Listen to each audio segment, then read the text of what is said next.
સુરતમાં મહિલાને રૂપિયાનો વરસાદ થવાની લોભામણી વાતો કરી દુષ્કર્મ આચરવામાં આવ્યો હતો, જેથી બોગસ તાંત્રિકને સુરત પાંડેસરા પોલીસે ઝડપી પાડ્યો છે.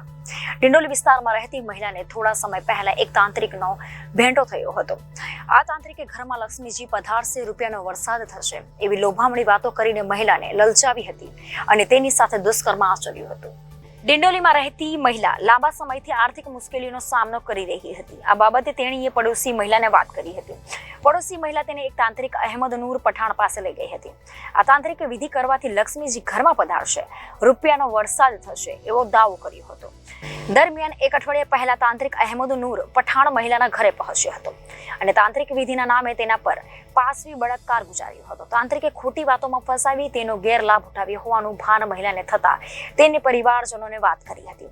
પરિવારજનોની મદદથી મહિલાએ તારીખ 29/12/2023 રોજ તાંત્રિક દ્વારા દુષ્કર્મ કર્યા બાબતની ફરિયાદ આપતા ડિંડોલી પોલીસે કલમ 376 406 મુજબ ફરિયાદ રજીસ્ટર કરી આગળની કાર્યવાહી હાથ ધરી હતી.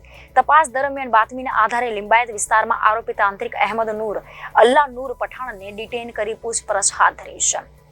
ડિંડોલી પોલીસ સ્ટેશનમાં એક બેને આવીને ફરિયાદ નોંધાવી હતી કે એમની સાથે એક વ્યક્તિએ પોતે તાંત્રિક હોવાનું એમ જણાવી અને એમની સાથે એક દુષ્કર્મ કર્યું છે. આ બાબતે વધુ પૂછતાછમાં પોલીસને જાણવા મળેલ કે એ બેન પોતાની પડોશીને ત્યાં ગયા હતા અને એમણે કીધું હતું કે એમના પતિનો જે ધંધો છે સરખી રીતના ચાલતો નથી, તેથી એ ધંધામાં પ્રગતિ થાય એ માટે કંઈક મદદ કરવા માટે જણાવ્યું હતું.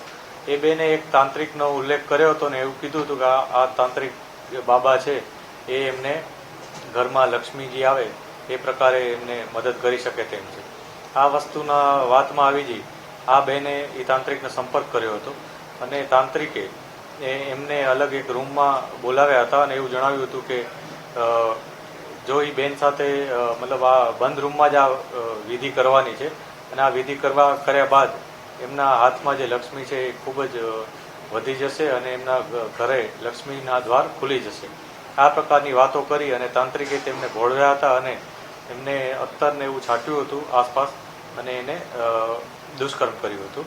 ત્યારબાદ તેમણે પોલીસ સ્ટેશન આવીને આ અંગે ફરિયાદ નોંધાવી હતી. પોલીસે ખૂબ જ ટૂંકા ગાળામાં આરોપીની ધરપકડ કરેલ છે. આરોપીનું નામ અહેમદ નૂર પઠાણ છે અને એ અત્યારે 56 વર્ષનો છે અને લિંબાયતનો રહેવાસી છે. Reporter Hitesh Prajapati, Janadesh news, Surat.